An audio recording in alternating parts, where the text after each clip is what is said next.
We begin our discussion with Secretary of State Elaine Marshall. Ms. Marshall, as always, welcome back to the studio. Thank you. I'm delighted to be here. Thank you for doing this, too, for the voters. It is our pleasure. Well, so many new voters out there, so many old voters know you. Why another term for Elaine Marshall as Secretary of State? Well, I've got plenty of unfinished business. I came into office in the late 1990s and actually transformed the Secretary of State's office. It was a tough go in the beginning, but today we're held out as the way that you ought to run a Secretary of State's office and the way that business and government ought to interact.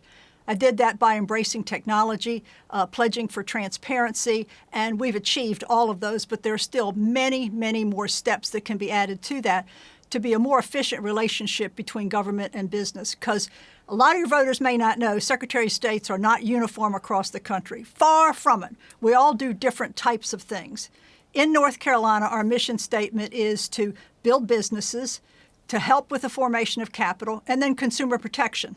So those are the three main lines of business that we're in. How closely do you work with the Attorney General? Because the Attorney General's office seems to focus on consumer protection, and particularly during hurricanes and other crises. It's very interesting. The General Assembly carved out some business-type activities since we're business infrastructure and gave the consumer protection angles of those to us. Let me give you an example. We're the trademark enforcer. That means our job to get cheap, shoddy, harmful, toxic, faulty electrical products off of the market here in North Carolina. We are also notary enforcer, and it's our job to make sure that notaries do their job correctly. And I have law enforcement authority in addition to a strong educational component. And then the big category is investments. All stockbrokers and investment advisors have to be registered with us. And Bernie Madoff is not the last scam artist that's going to be doing Ponzi schemes around here. So we work very diligently on consumer education, but also protection by administrative with negligent brokers, but then criminal for rogue brokers, and then those people who were never brokers in the first place and are setting up to scam people. So that's a full plate. And I will say that we work very well with the Attorney General's office. We do education seminars that we mostly call scam jams, along with the Attorney General, the Insurance Commissioner, postal inspectors, local law enforcement, to educate seniors in particular about how to protect themselves. And I take that very seriously. I try to do as many of those that I can personally.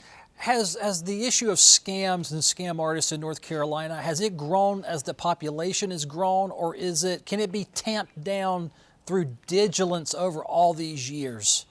Well, it certainly has grown because the population has grown. But we need to think about anytime you open up the newspaper and you see a headline, there's going to be a crook that's going to try to capitalize on that. Right now, we've seen fake counterfeit masks and hand sanitizers. We've seen investment pitches for companies that need some more money to do the vaccine or to do a certain treatment. And most all of these are scams. They're coming into people. With technology, it makes it easier for the scam artists to reach folks. And we try to train folks of the warning signs and things that they can do. And one of them is that when somebody tries to build pressure on you, like you've got to do it now, or you're going to lose this opportunity, that is a very serious red flag. We want people to call us before they ever write a check or transfer any money to see if that person is registered or if that product is registered. Because if the answer is no to either one of them, then it's illegal. It's not permissible to sell in North Carolina unless you're selling to just like 25 or less of your family, close personal friends. So most of these fall in that bucket of being illegal, and we want people to call us. I can't reach every senior or every person out there through my investor education, but they can reach us by knowing to call that number. I wish I could reach everyone. That's our objective. We keep working at it. But people need to have this information at their fingertips and call our investor hotline, our tip line, and we're very happy to respond. How have operations changed, not only in your office, but in our economy since 1996 when you were first elected? Well, huge. There's no other answer. I inherited an agency that had little or no technology. The morale was pretty bad. We had an old Wang system, and when I say Wang, people start groaning. But actually, we built the system. I served in the state Senate, so the folks at the General Assembly had confidence in me. And so I got $2 million to build a system that is now used by several other states. It's ours to barter out. We have developed a system that I'm very proud of it, and it allows citizens 24/7 access to the public information that we have. By doing this, businesses can make better decisions every day. It saves them in their business activities. Number one, if you use a similar service in another state, it's going to cost you a sign-up fee and a registration fee, and you got to go through a lot of barriers. That is not so here in North Carolina. These services are free. And certainly we save businesses money when there's information up there that they realize is a red flag and they should not be extending credit to or insuring some property or whatever other reasons people use our database in the business world to make good business decisions. Your opponent is making an issue that you've been elected since 1996, and before that you served in the General Assembly, and that paints you as an insider, and he's an outsider and is going to come in and be more transparent and run better government. What do you say about being an experienced state-level elected official? There is nothing more valuable in this arena than experience. My experience with the legislature, but it's my experience as a school teacher first, a farm girl, as a small business owner, and then a private practice lawyer, where I did the kind of things that the Secretary of State's office does, because we have a wide variety of things that we're responsible for.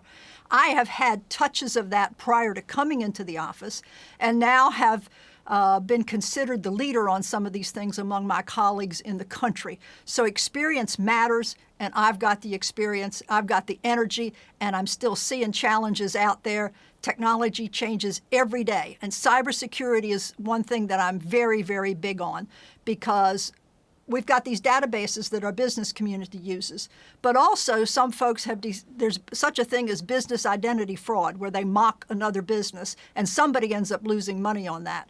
We've got some of very sophisticated protection technology. We've got what banks use, and I've got my own staff that can be very responsive to our technology needs if and when they arise. Another interesting thing we have learned is that there are people in the world, state actors, who possibly think they can get to the United States State Department by hacking a Secretary of State's office, because the name is the same thing. But we're not at all connected to the federal State Department in Washington, D.C., so we would not be a backdoor for that, but that doesn't keep them from trying. When I see 20,000 folks on our website at 2 o'clock in the morning, and 30,000 at 4 o'clock in the morning, and 50,000 at 3 o'clock, 4 o'clock, that's not North Carolinians or Americans with insomnia. Those are people that are just navigating around, trying to find vulnerabilities. So cybersecurity is incredibly important to me. And our technology is not outmoded.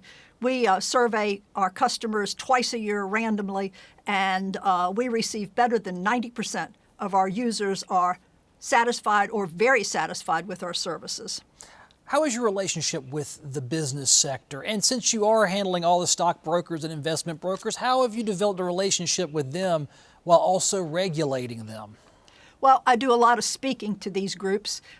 We do what I call wellness checks with investment advisors. We bring groups in every fall and every spring and go through what the expectation will be when we come around and do random audits with them. I try to be proactive and let them clean up their house before we have to become reactive to something that they have done. I also liaise with the real estate folks in the banking community, the lawyer community on a regular basis. I attend a lot of their conferences. I know a lot of these individuals personally. The same is true with our law enforcement, because I'm a law enforcement administrator. I am seriously involved with our sheriffs and other law enforcement folks. We have a task force on counterfeit goods and have over 100 law enforcement officers from the federal level all the way down to local levels together, because I don't have enough resources to do the kind of things that we need. So it's with collaboration with others, other stakeholders in this arena that we've been incredibly successful. And just last year in 2019, I was named the Brand Protection Hero for America by the Brand Protection Center, which is located at Michigan State University. So the proof's in the pudding with the validity of the way I've approached the office and the kinds of things that I've done to make North Carolina a safer place for consumers, a better place for business people, and also a level playing field for lobbyists, folks who are influencing the General Assembly with our open and transparent lobbying reporting. Let's look to the near-term future, 2021 through 25 or 24. What's the biggest problem you see within your ecosystem, if you will? It's just been, you just can't get your hands around it, but it might happen in the next 4 years. Well, I can get my hands around it more or less, but cybersecurity is number one. Really? Making sure, because there's always some bad actors out there, no matter what their motivation may be, always bad actors out there. And a key part of cybersecurity is not just getting more layers of technology, it's training your employees not to do things that they don't understand what the risk is. So constantly training in those areas about phishing and other traps and things that may come to them is something we do on a religious basis almost. It's very, very important.